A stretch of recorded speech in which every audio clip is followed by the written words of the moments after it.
20s, and me and my husband wanted to start a family. I was diagnosed with polycystic ovary syndrome and endometriosis. I didn't have any of those symptoms, and I never ever took it as anything serious, and it was like, okay, some people have it severe, I don't really have it severe. We got to the stage of trying to have our first child, and it never happened for a year. And then we started going to a specialist, and the specialist said I would need to go for a laparoscopy. I didn't know what a laparoscopy was back then, so I did a bit of research and went in for the procedure. The procedure was very painful. It was quite unpleasant. It was really, really hard. And then usually when you stop trying, that's when we fell pregnant with our first child. And I was going through the stage of, I was in denial. You're at the age of 22, 23, you often think that everything will be okay. And even though I knew that I had a family history of thyroid, it wasn't something that I linked to my reproductive health. I was a bit surprised to find out that the thyroid hormones were actually pretty high. I actually had a risk of getting hyperthyroid, and so I think that just scared me out a bit. And for the next few days, I was asking my family history about who got thyroid and what was their experience like. I had my son in December 2019, but before that I had 3 miscarriages, 2 quite early stage and 1 at about 16 weeks, which is called a missed miscarriage. And I actually was diagnosed with a condition called antiphospholipid syndrome, which is an autoimmune disease that can really impact your fertility and your ability to carry a baby to term. So my next task was to dig into that and really understand how it was going to impact my pregnancies. When I did my regular pap smear test, and then when it happens, there was irregularity in the test, and I was referred to the gynecologist for more details. So with that, she was giving me a lot of fear. When she talked about it, she told me the worst consequence can happen to me, and then the series of things that went through that can happen to me because of this irregularity. It kind of scared me, because like, what the hell? And I'm like, what can happen? So I got scared, and it was quite traumatic for me, and I should quit my job for that. I wanted a second opinion and went on to this other doctor. So this other gynecologist, he was nicer. He rephrased this whole situation, saying that, oh my god, it's just a flu, like anybody, just having a flu, and this flu is maybe more serious. So maybe you just need more time to recover.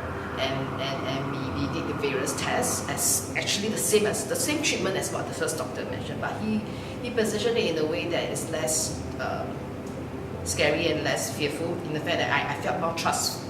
Well, I mean, I trust him more than the other one, because I felt that he is with me through the journey. I asked my mom if she could refer me to her gynecologist, and my mom said was like, what my mom said was, oh, you are not getting pregnant, so why are you visiting a gynae? So it didn't make sense to her, or it didn't make sense to other people. It's not something that we would go, and that's why I didn't really think about my reproductive health that much, right? I wish that I had listened to my body more. I was absolutely exhausted around the time of my miscarriages, and I had been working really, really hard, and I'd already had 2 miscarriages by the point that I ended up having shingles, which tends to be something that happens when your immune system is really on the floor. And I really wish that I had looked at my fertility in a more holistic way, and looked at all of the different environmental factors that were impacting my ability to retain a pregnancy, rather than just thought, I'm taking the right medication, this should work. The first thing is that it comes with knowledge, knowing how your body works, how certain things are, and how your health is. It really opens up the conversation, because now you know that there are other scientific factors behind it. You know how to deal with it, and you get consults from experts. So I think that's the first thing, of having knowledge. When I needed to accept the whatever was coming, my body just rejected it completely. And that's what happened with endometriosis. They say that the liquid that comes from the cysts that grow was killing my husband's sperms. So I did all of this research. I didn't really know about it, but now today I'd like to educate other ladies that are going through the same thing, because no one's really speaking about it, and I would have loved to get more information about this. And it's real life. As we get older, and we might take our health for granted in our 20s, and we can really, really push and see how far we can push our bodies, but that impact affects your body later on in life. So the sooner you educate yourself about health and maintaining your health in all parts of your body, I believe we all want to live a long and a healthy life. You take it for granted, thinking that the fact that it's there, it's fine, it's always been there, it's just maybe the next phase is menopause and so on. You never go through this gap before until you actually encounter it. So I think knowledge is important, which I think is lacking until you search for it. It's not lacking as in, the internet is vast. It's just that you have to search for it, but it's just not a conversation or not a trigger or not a thing you talk about, because I don't know, maybe these people are scared to talk about it, or it's something that is a taboo.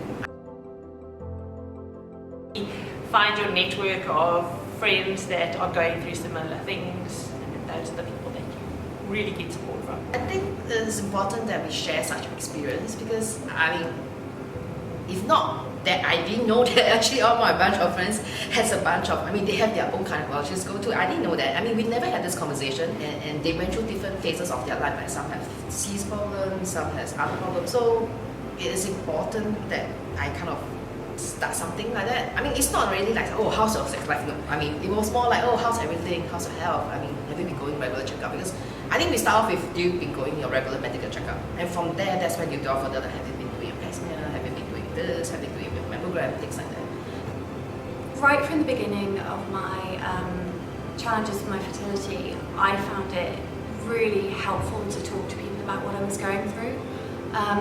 Although it seemed counterintuitive, it really helped me to feel less ashamed. I think by talking about it, I felt more empowered. And actually the thing that was amazing was, as soon as I started talking about the challenges I'd had, I was getting messages from so many women I knew really well and women that I didn't know so well, who all confided in me that they'd had really similar problems with miscarriages and fertility and going through IVF and IUI.